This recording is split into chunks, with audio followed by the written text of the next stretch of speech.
समाज में ये था कि ये लोग पहली सीढ़ी है जो भ्रष्टाचार के रूप में ऊपर जाते हैं। हम लोगों को ज़्यादा बदनाम इंजीनियरिंग कैडर में किया जाता था और उस समय सपा की सरकार उत्तर प्रदेश में चलती थी। वो वैसे ही उत्तराखंड से द्वेष रखने वाले लोग थे, या तो आप बैठक में रहेंगे या फिर अल्मोड़ा छोड़ करके चले जाएंगे। क्या आप भी हुए हैं कभी भ्रष्टाचार के उत्पीड़न की शिकार?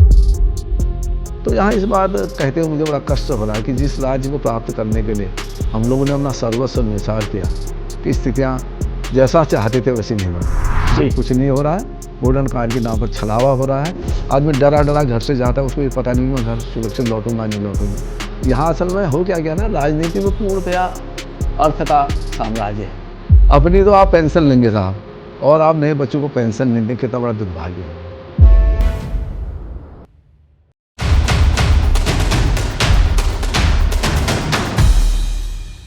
उत्तराखंड राज्य आंदोलन के दौरान क्या भागीदारी थी कर्मचारियों की, और आप एक कर्मचारी नेता के रूप में कहां पर मौजूद थे उस वक्त? जैसा कि आप जानते हैं कि उत्तराखंड आंदोलन में पूरे उत्तराखंड में सरकारी कर्मचारियों से लेकर के आम जनता से लेकर के महिलाओं से लेकर के छात्रों से लेकर के सारे लोगों का पूरा योगदान रहा। और उल्लेखनीय बात यह है कि अपनी नौकरी को दांव पर लगा करके सभी लोगों ने पूरे मनोयोग के साथ इस आंदोलन में प्रतिभाग किया था। मेरा भी सौभाग्य है कि मैं तत्कालीन समय पर अल्मोड़ा, जो इसका मुख्य सेंटर था कुमाऊं का आंदोलन का, वहाँ पर हम लोगों ने आंदोलन को नेतृत्व दिया और मैं पूरे आंदोलन में अल्मोड़ा में ही उस समय पोस्टेड था। क्या माहौल था उस वक्त अल्मोड़ा में, और कौन कौन लोग थे आपके साथ उस वक्त आंदोलन में सक्रिय, जिनका आप नाम लेना चाहें? जैसा कि मैंने अभी पहले आपको बताया कि अल्मोड़ा राज्य आंदोलन का मुख्य केंद्र रहा है जी। और मुझे कहने में कोई गुरेज नहीं कि वहाँ पर पूरे समाज ने एकजुट होकर के एक संयुक्त समिति बनाई थी। वहाँ पर समन्वय समिति टाइप की थी पूरी, जिसमें सरकारी कर्मचारी भी शामिल थे, समाज के जो संभ्रांत लोग हैं वो भी उसमें शामिल थे, और महिलाएं थी, छात्र थे, राजनीतिक दलों के विशेषकर, और राजनीतिक दलों का तो उस समय कोई अस्तित्व नहीं था आंदोलन में, लेकिन उत्तराखंड क्रांति दल उस समय अपने यौवन में था और उत्तराखंड क्रांति दल के सभी लोग हमारे साथ प्रतिभाग वहाँ पर करते थे और बड़ा अच्छा मिलजुल करके हम लोगों ने वो आंदोलन वहाँ पर किया। और मुझे कहने में कोई संकोच नहीं कि आंदोलन बहुत ज़्यादा सफल रहा है। और स्टार्टिंग में जैसा कि छात्र आंदोलन के आरक्षण से उत्पन्न हुआ आंदोलन था, तो कुमाऊं मंडल में ज़्यादातर आरक्षण की ही चर्चा हुआ करती थी,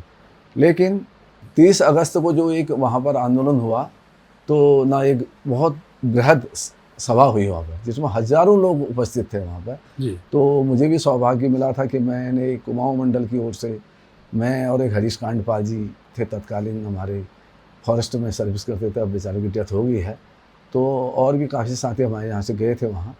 तो वहाँ पर उन लोगों ने बड़ी नाराज़गी व्यक्त की इस बात पर कि कुमाऊं मंडल में आरक्षण को लेकर के आंदोलन अपने चरम पर है और उत्तराखंड राज्य की वहाँ पर कोई चर्चा नहीं हो रही। तो हम लोगों ने वहीं से कसम खाई और हमने कहा कि हम जैसे ही यहाँ से लौटेंगे हम उत्तराखंड आंदोलन को धार देंगे और उत्तराखंड आंदोलन के नाम पर ही आंदोलन हम प्रारंभ करेंगे। तो अल्मोड़ा आते ही ये आंदोलन को फिर एक अल्मोड़े में बैठक भी हुई थी, सारे कुमाऊं मंडल के संयोजक लोगों को वहाँ बुलाया गया था। तो उसके बाद ये आंदोलन अपने चरम पर वहाँ से चले गया था और जिसकी परिणति फिर बाद में 1 सितंबर को गोलीकांड, आपका अक्टूबर में फिर मसूरी कांड और आपका इधर मुजफ्फरनगर कांड, बहुत कुछ उस समय ये घटनाएं घटी। तो इसके सब साक्षी रहे हैं हम लोग। तो ये सब अल्मोड़ा के दिन थे। और लेकिन मुझे बहुत ये लगा कि पूरे मनोयोग के साथ आना, मतलब किसी ने ये नहीं सोचा कि मैं कौन हूँ, केवल उत्तराखंडी में हूँ और मुझे उत्तर प्रदेश में रहते हुए जो समस्याएँ हमारी थी उन समस्याओं का निदान पाने के लिए हम लोगों ने एकजुट होकर के वहाँ पर काम किया। किस प्रकार सहयोग रहा उत्तराखंड राज्य आंदोलन में कर्मचारियों और कर्मचारी संगठनों का? कर्मचारियों का तो मैं सोचता हूँ कि बिल्कुल नंबर 1 पर है कर्मचारी, जबकि नौकरी का भय तो होता ही है जी। और उस समय सपा की सरकार उत्तर प्रदेश में चलती थी और वो वैसे ही उत्तराखंड से द्वेष रखने वाले लोग थे, तभी आंदोलन भड़का भी। तो उसके बावजूद भी जैसा मैंने कहा कि किसी को याद ही नहीं थी कि मैं कौन हूँ, मतलब केवल मैं आंदोलनकारी हूँ और उत्तराखंड का आंदोलनकारी हूँ मुझे जो हमारे समाज के साथ, जो उत्तराखंडियों के साथ जो ज़्यादती हो रही है, उससे उबारने के लिए हम लोग को आगे आना है। ये सोच के साथ कर्मचारी भी आगे आए और कर्मचारी की वैसे ही भीड़ भी रही, कर्मचारी की वजह से अनुशासन भी रहा और बड़ी बड़ी रैलियों का आयोजन है। जहाँ भी रैलियाँ हुई वहाँ हम लोगों ने, चाहे वो दिल्ली में हो, चाहे कहीं भी हो, किसी जगह वो रैली रही हो, वहाँ हम लोगों ने प्रतिभाग किया था। तो ये कहा जा सकता है कि कर्मचारियों का रोल सबके साथ, मैं ये नहीं कहता हूँ कि औरों का नहीं रहा, सब लोगों के साथ साथ कर्मचारियों का भी बहुत अहम रोल और नंबर 1 की पायदान पर शायद ये लोग रहे होंगे उस आंदोलन में, ऐसा मुझे कहने में कोई संकोच नहीं है। सभी लोगों का अच्छा सहयोग रहा, लेकिन अब नेतृत्वकारी लोग होते हैं जी। तो जैसा मैंने अभी कहा कि सामाजिक लोगों में तो वहाँ पर प्रकाश जोशी जी थे नगर पालिका के अध्यक्ष तत्कालीन, रहे बाद में। हाँ, रहे बाद में, और उससे एक पीसी जोशी जी और थे जिनको वहाँ समन्वय समिति का संयोजक बनाया था वहाँ पर। जी। वो बहुत सामाजिक अच्छी प्रतिष्ठा थी उनकी अल्मोड़े में, वो उनके नेतृत्व में हम लोग रहते थे। शमशेर सिंह बिष्ट जी जो दिवंगत हो गए, वो भी उत्तराखंड में काफ़ी सक्रिय रहे। पीसी तिवारी जी लोक वाहिनी वाले, ये लोग उस समय तत्कालीन समय पर हुआ करते थे, ये बहुत सक्रिय लोगों में थे। और हमारे कर्मचारी समुदाय से राजेंद्र लाल शाह जी थे, हरिशन कांडपाल जी थे।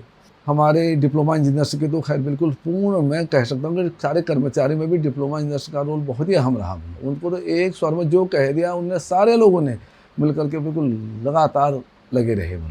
बल्कि ये हमारे जो पत्रकार लोग कहते थे कि ये आंदोलन समाप्ति के बाद भी उस डिप्लोमा इंजीनियर्स से ही जिंदा रखा, इसके लिए उन लोगों ने द्वारा बहुत तारीफ की गई थी प्रेस के माध्यम से भी हम लोगों की।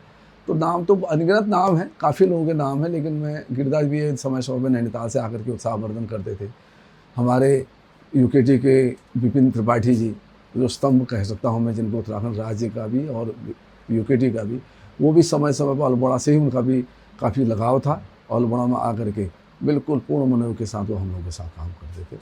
तो लगभग सारे लोग, नवीन कांडपाल जी तो उस समय बेरीनाग में हुआ करते थे ये, और हमारे डिप्लोमा इंजीनियर तो मैं सोचता हूँ बल्कि 100% भागीदारी, कोई भी ऐसा नहीं। इवन देन जो हमारे प्लेन्स के रहने वाले लोग थे वो भी पूरी समय सभाओं में बैठे रहते थे, क्योंकि हम लोगों द्वारा कुछ ऐसा भी व्यवस्था कर दी गई थी कि या तो आप बैठक में रहेंगे या फिर अल्मोड़ा छोड़ करके चले जाएंगे।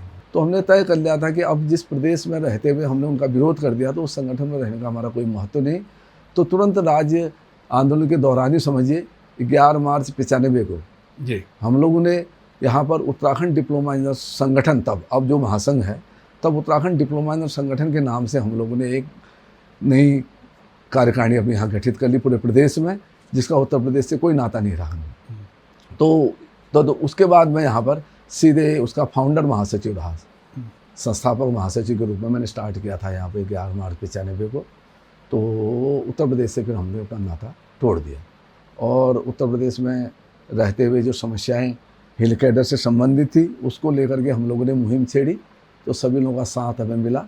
तो राज्य प्राप्ति से पूर्व ही हम लोगों द्वारा उत्तर प्रदेश में रहते हुए अलग से सीनियरिटी लिस्ट बना करके अपने लोगों के प्रमोशन भी करवाई। बहुत बड़ी उपलब्धि हमारी रही। अच्छा, कुछ कर्मचारी नेताओं जैसे जुयाल जी या कांडपाल जी वगैरह से हमारी पूर्व में बात हो चुकी है और उन्होंने भ्रष्टाचार को लेके तमाम सवाल उठाए हैं, तो क्या आप इस तरीके का कोई जानकारी हमें देना चाहेंगे? मैं ये बात को बड़े दृढ़ता के साथ कह सकता हूँ जी कि हमारे संगठन का ये सौभाग्य है कि जिसके एजेंडे में हमने 4 बिंदुओं पर उस समय संगठन स्टार्ट किया था यहाँ पे, जिसमें थे हिल कैडर कि वो पूर्णतः यहाँ लागू किया जाए। प्रति उपसंवर्ग नाम से उस समय उत्तर प्रदेश में एक अलग से पैरेलल गैलरी बनी, और स्थानीय बेरोजगार रोजगार दिया जाए, भ्रष्टाचार को समाप्त किया जाए। ये हमारा एजेंडे के बिंदु पर रहा, मतलब जिससे संगठन का गठन हुआ उन पर ये एजेंडा, ऐसा शायद ही कोई इतिहास में ऐसा संगठन होगा जिसने, सरकारी संगठन जिसने भ्रष्टाचार के खिलाफ लड़ाई शुरू की हो।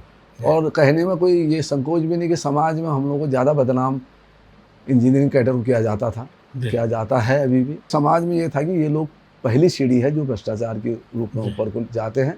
जबकि हमने भी जनता को ये बताया, हमने प्रेस के माध्यम से भी हमने ओपन, अब मुझे वो तारीख याद नहीं है, ये नवीन कांडपाल जी मेरे साथ दौरे पे थे और पदाधिकारी पे दौरे पे, तो हम लोग उस दिन संयोग से बेरीनाग में थे, दौरे पे अल्मोड़ा से निकले थे सुबह बेरीनाग में। तो अमर उजाला के फ्रंट पेज में उन दिनों तो क्या होता था ना, पेपर पूरे उत्तराखंड में एक ही जाता था। अच्छा, आज की तरह नहीं था कि संस्करण यहाँ की न्यूज़ है तो कहीं नहीं छपेगी। अगर आज की बात होती है तो अल्मोड़े की न्यूज़ हम बेरीनाग में नहीं देख पाते उस समय, क्योंकि वो अलग अलग पन्ने हो जाते हैं। तो हम जब वहाँ पहुँचे तो लोगों ने दिखाया, साहब आज तो बड़ा भारी पेपर मांग क्या हो गया। उनका भ्रष्टाचार के बारे में आप लोगों के स्टेटमेंट आए हुए बहुत तगड़े, मेरा और कांडपाल जी का उसमें था। तो हमने पूरा जिक्र किया कि इस भ्रष्टाचार की गंगा में कौन कौन बहते हैं, मतलब कौन लेता है, कौन देता है, कौन क्या करता है, किसको कितना मिलता है। इवन देन जो भी पद जिसके थे, मैं नाम तो नहीं लेता हूँ, लेकिन जो भी होते हैं यहाँ पर जितने भी पद हैं, तो उनको कौन कितना लेता है, कौन कितना लेता है और कौन क्या करता है, ये सब हमने खोल दिया। मतलब ये इंटरव्यू हमारा उन लोगों ने लिया था अल्मोड़ा शक्ति सदन में, हमारे संघ भवन का जो कार्यालय है, जो मेरा कार्यालय हुआ करता था, वहाँ पर पत्रकार दीप भट्ट जी ने उस समय लिया था ये। तो उन्होंने उसको वो किया तो बहुत चर्चित रहा वो। तो लोगों ने बड़ी तारीफ़ की कि जो संगठन के सदस्य बदनाम होते हैं, मतलब उसके लिए उनके पदाधिकारियों द्वारा ऐसी खुली मुहिम छेड़ दी गई है। तो वहाँ से हमारे संगठन का कायाकल्प शुरू हो गया। उसको इस रूप में जाने लगा कि जो लोग सोचते थे कि भाई ये लोग भ्रष्टाचारी हैं, तो वो कहते थे नहीं, ये भ्रष्टाचारी नहीं है, ये भ्रष्टाचार जो करते हैं उनका साथ तो जरूर देते हैं, लेकिन जो भ्रष्टाचार करते हैं उनके द्वारा दबाव में इनके साथ कराया जाता है। तो हमने कोशिश की कि इसको कम किया जाए। अब ख़त्म हो पाया नहीं हो पाया तो अलग इशू है, कौन क्या करता है, लेकिन हमारे संगठन का नाम ये रहा है कि भ्रष्टाचार को ख़त्म करने में उनकी मुहिम है। उत्तराखंड राज्य को जो लूट रहे हैं लोग, उनके खिलाफ ये लोग रहते हैं, इस रूप में हम लोग को जाना गया।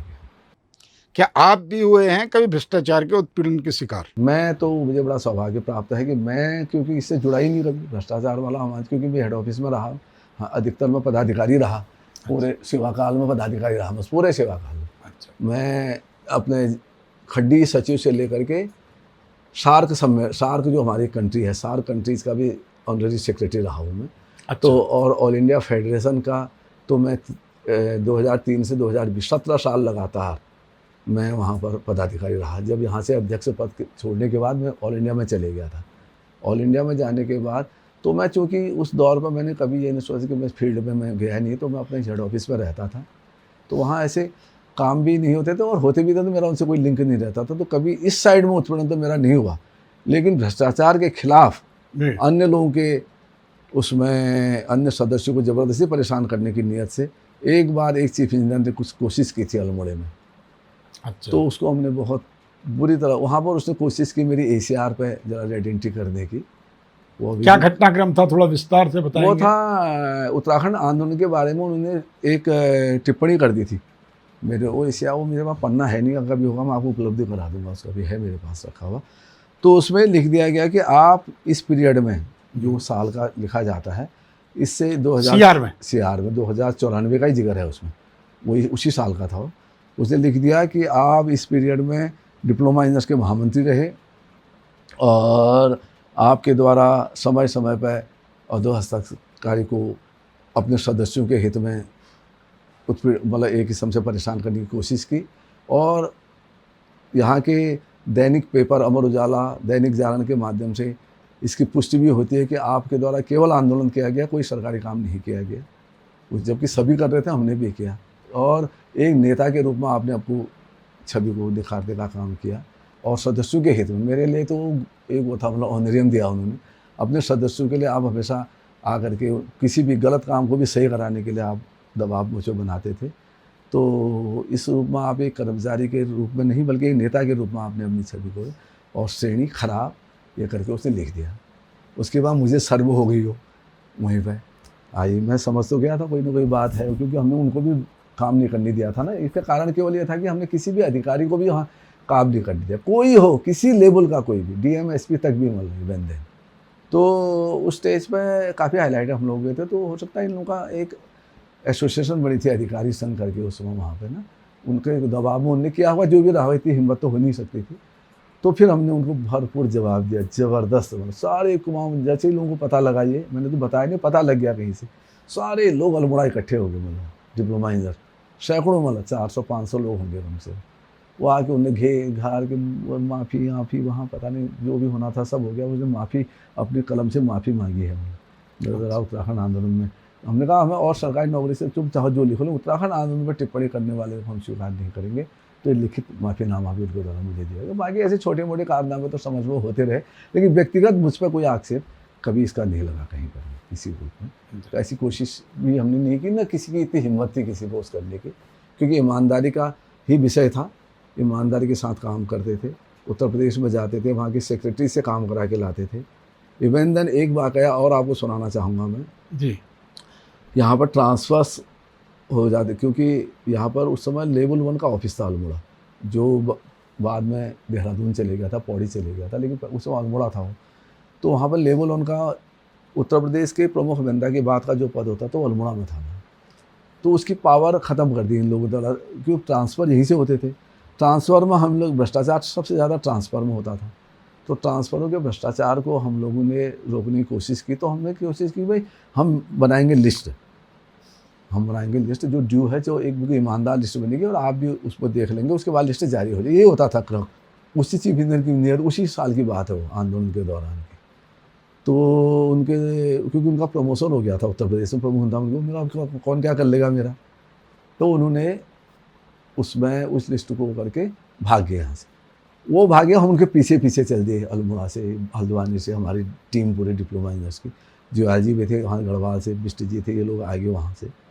तो इनको हमने पकड़ लिया वहाँ। तो वहाँ पर जो PWD सेक्रेटरी थे हरीश चंद्र गुप्ता, मुझे आज भी नाम याद है उनका, बहुत बड़ा पद होता है उत्तर प्रदेश में PWD सेक्रेटरी का।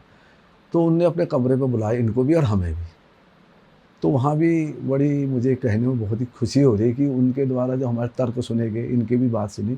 उनने कहा कि मिस्टर, तुम लोगों के द्वारा उत्पीड़न किया गया है इनका, हमारे लिए कहा, मतलब उनसे चीज़, और आप जैसा ये कह रहे हैं, नाम लिया मेरा, जैसा PC जोशी कह रहे हैं, अल्मोड़ा जाइए, तदनुसार उसको संशोधित करके लिस्ट, और लिस्ट तब जारी करिए। तो ये बहुत बड़ी, जिसमें प्रमुख सचिव और प्रमुख अभियंता और 5 या 6 वरिष्ठ पदाधिकारी और 4 लोग, हम 4 या 5 लोग हम लोग थे। तो वहाँ से भी जीत के उत्तर, तब जब संगठन बना लिया था हमने, उसके बाद की बात है, जबकि वो सब हमारे दुश्मन थे उस समय, तो हमने तो वो कर दिया था।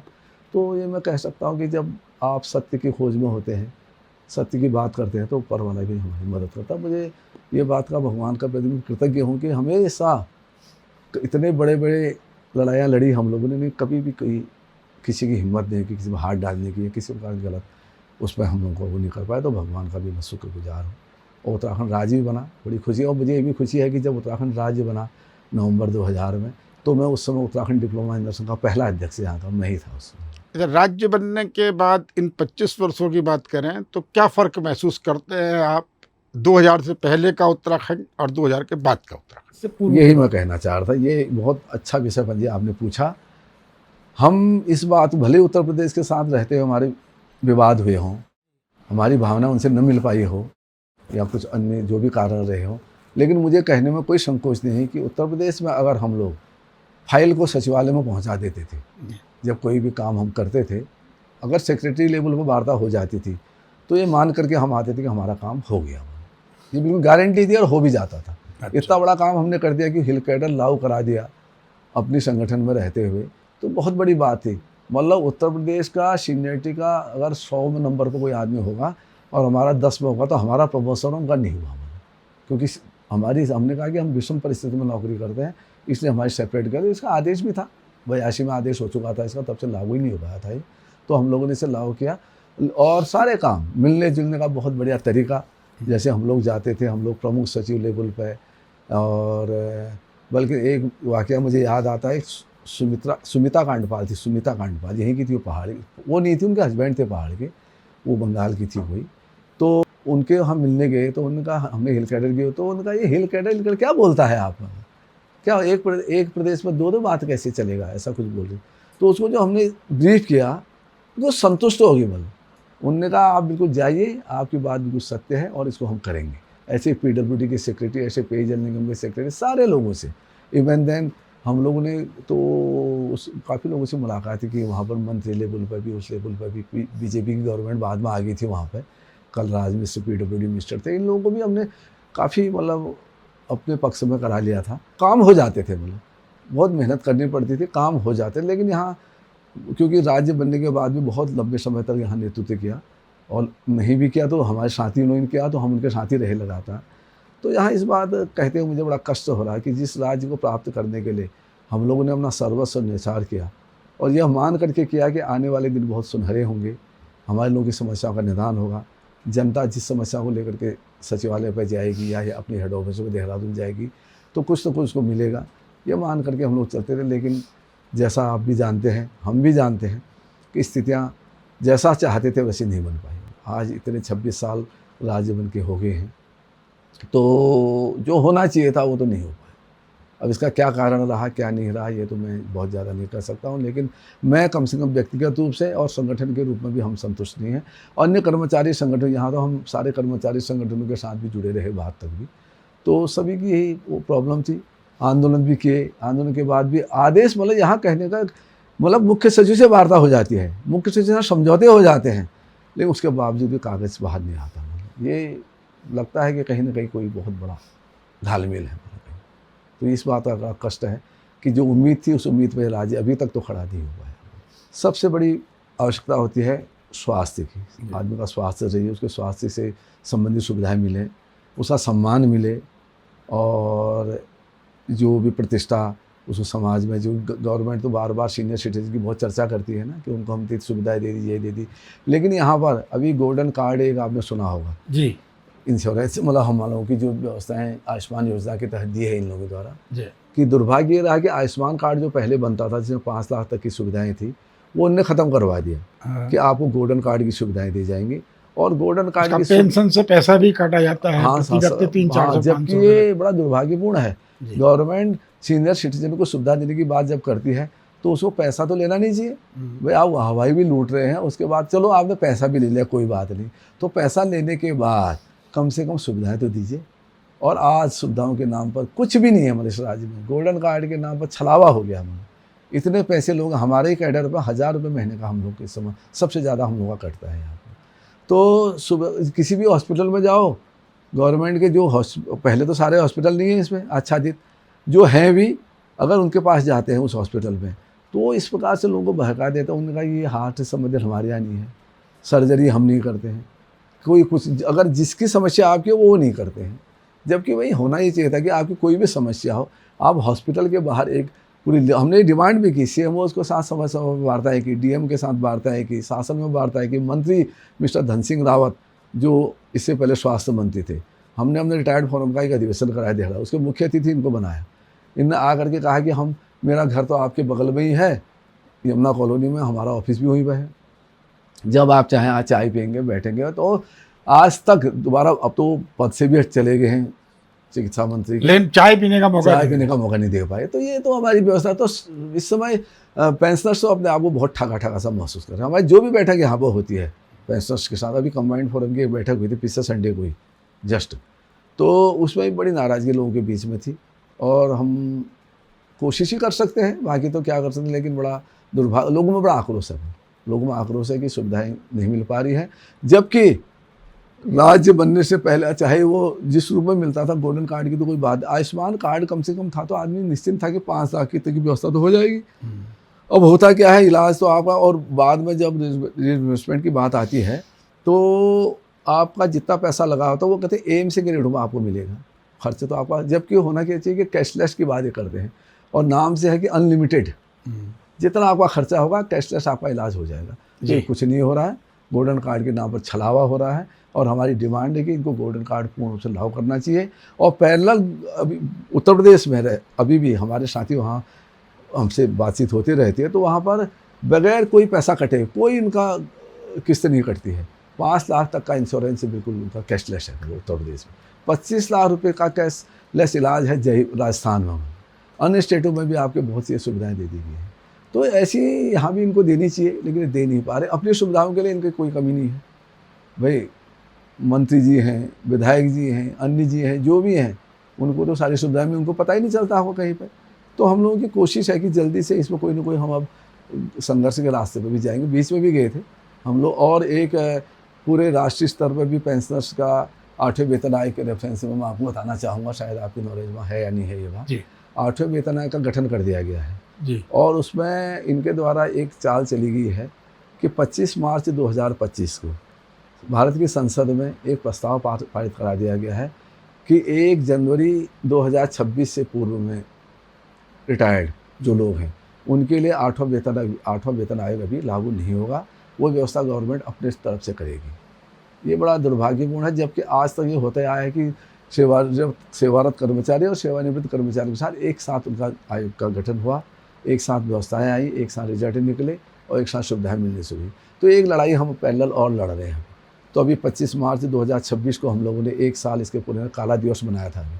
अगर आप लोग पत्रकार हैं तो आपको सब मालूम भी होगा। बहुत अच्छा यहाँ पर हल्द्वानी में कम से कम बहुत ही बढ़िया प्रोग्राम रहा। 200-250 लोग हमारे उस रैली में थे। हमने माननीय प्रधानमंत्री को ज्ञापन भेज करके इस जो कुव्यवस्था इनके द्वारा लागू की जा रही है उसको दूर करने की भी हम लोग कोशिश कर रहे हैं। उसके लिए समय समय पर आज चार बार हम लोग इसका वो कर चुके हैं अभी तक, और आगे भी ये संघर्ष हमारा जारी रहेगा। और हम तब तक चैन से नहीं बैठेंगे जब तक हमें 8वें वेतन आयोग में पूरी सुविधाएं नहीं मिल जाती है, और यहाँ उत्तराखंड में हमें गोल्डन कार्ड की सुविधाएं नहीं मिल जाती है, सम्मान नहीं मिल जाता है। आज क्या है, सीनियर सिटीजन को देखने वाला कोई नहीं है। मतलब शहर में हल्द्वानी की बात अगर मैं कहूँ, फुटपाथ में इंक्रोचमेंट है, पैदल आदमी चलने, पार्किंग की कोई सुविधा नहीं, कहीं आप घूम नहीं सकते हैं। आदमी डरा डरा घर से जाता है, उसको ये पता नहीं कि मैं घर सुरक्षित लौटूंगा नहीं लौटूंगा। तो हम लोगों ने यहाँ के पुलिस विभाग के मुखियाओं से मिल करके बात की थी कि भाई आप सीनियर सिटीजन को भेराबाव से पता, इसके लिए शासनादेश भी है कि आप पता करवाएंगे, आपके पुलिस वाले जाएंगे कि वो लोग ठीक ठाक हैं, उनको कोई दिक्कत तो नहीं है। तो हमारी ये डिमांड भी है कि भाई पुलिस फोर्स घरों में जाए, हर महीने सीनियर सिटीजन के बारे में पता करे।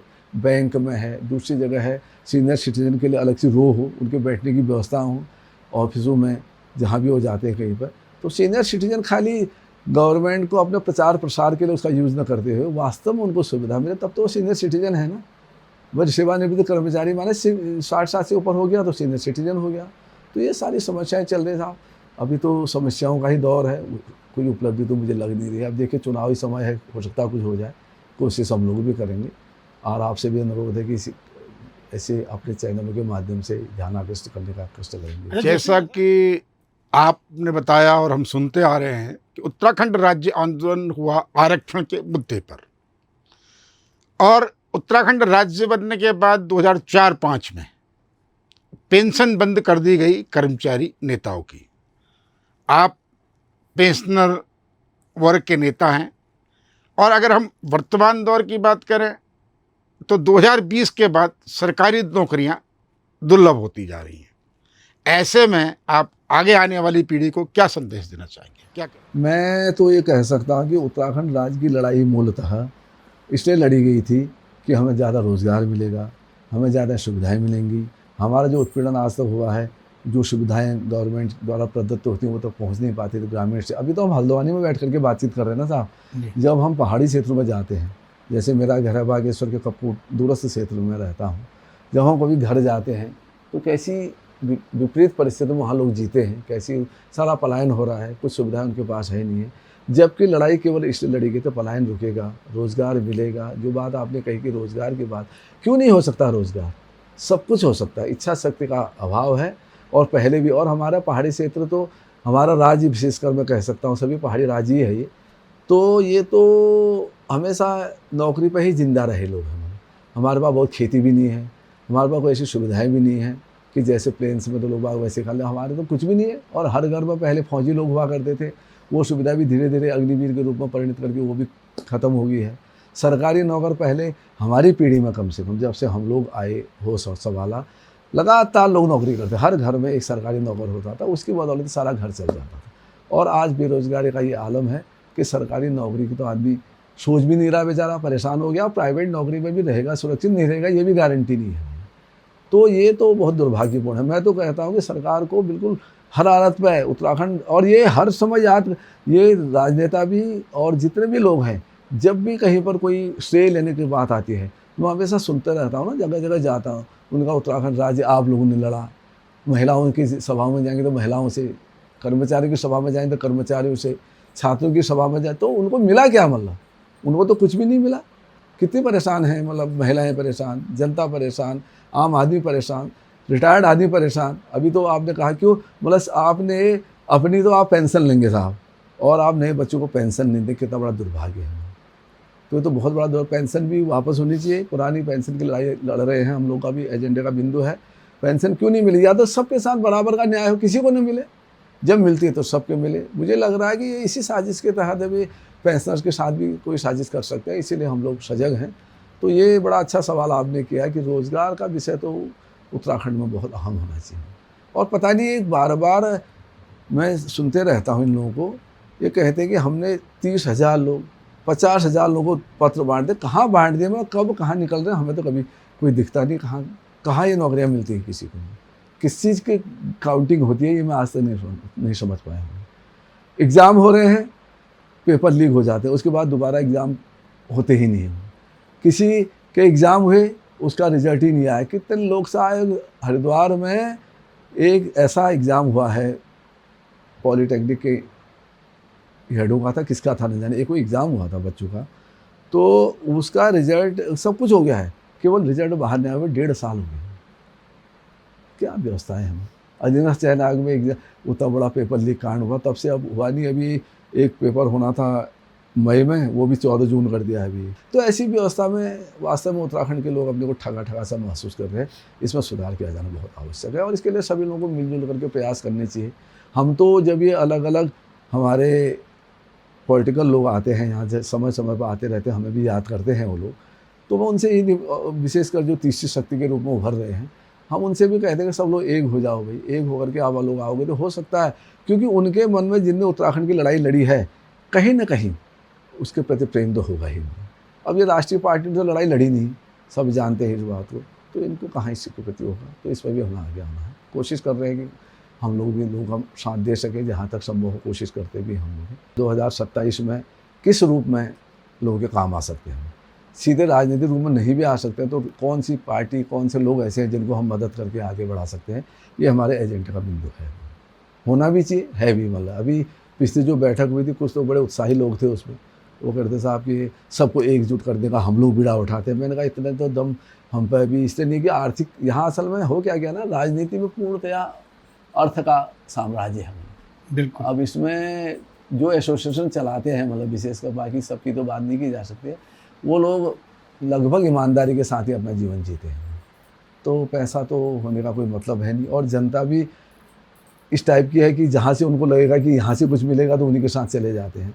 तो मैं तो यही कह सकता हूँ कि जैसे ये लोग जो क्षेत्रीय दल हैं यहाँ के एक हो जाते हैं, तो वहाँ कहीं ना कहीं उनके साथ लोग ज़रूर सहयोग करते हैं, ऐसा मेरा मानना है। कोशिश करेंगे कि हम लोग का कोई अच्छे कॉज के लिए उत्तराखंड में आगे आने का प्रयास करेंगे, तो हम लोग ज़रूर उनके साथ जाने का प्रयास करेंगे, ऐसा मेरा मत है। लेकिन एक सजग प्रहरी के रूप में राज्य की लड़ाई लड़ी है, जैसे आपने अभी कुछ देर पहले कहा था कि वो रिटायर्ड कर्मचारी से वो लोग हैं जिनने उत्तराखंड राज्य की लड़ाई लड़ी है। बिल्कुल। तो ज़रूर उनके मन में पीड़ा तो है ही है, पीड़ा होनी भी चाहिए, है भी, क्योंकि सबके बच्चे बेरोजगार हैं। एक कारण ये भी है उसके पीछे, परेशानी तो माँ बाप को भी है अपनी। देखो तो 2027 में 2029 में जहाँ पर भी हमसे राज्य हित में जो भी बन पड़ेगा, हम जरूर कोशिश करेंगे, हम करेंगे, सबको एकजुट होकर के। हमने प्रयास कर लिया है। मुझे कहते में बड़ी खुशी है कि हल्द्वानी में कम से कम हमारा जो सेवानिवृत्त उत्तराखंड सेवानिवृत्त समन्वय समिति जो हमने बना रखी है कर्मचारी की, यहाँ पर सेवानिवृत्त लोगों की, वो बहुत अच्छा काम कर रही है। उसमें 4-5 संगठन हमारे हैं, वो बहुत अच्छा काम कर रहे हैं, हम ही लोग लीड कर रहे हैं। मैं संरक्षक हूँ, कांडपाल जी उसके मुख्य संयोजक हैं, और हमारे वीर सिंह बिष्ट जी और डी पांडे जी उसके संयोजक हैं। तो इसमें हम लोग हर तीसरे महीने बैठक करते हैं, और हम कोशिश करेंगे कि लगातार बैठ करके, क्योंकि अब ये दौर बड़ा नज़दीक आ रहा है।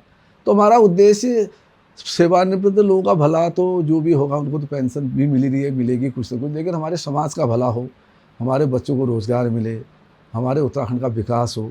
भ्रष्टाचार की तो मैं यहाँ पर दिन प्रतिदिन भ्रष्टाचार बढ़ रहा है, ये बड़ा कष्टदायक है। इसको भी समाप्त करने के लिए तो बहुत बड़ा वो चाहिए, मतलब दिल चाहिए लोगों को।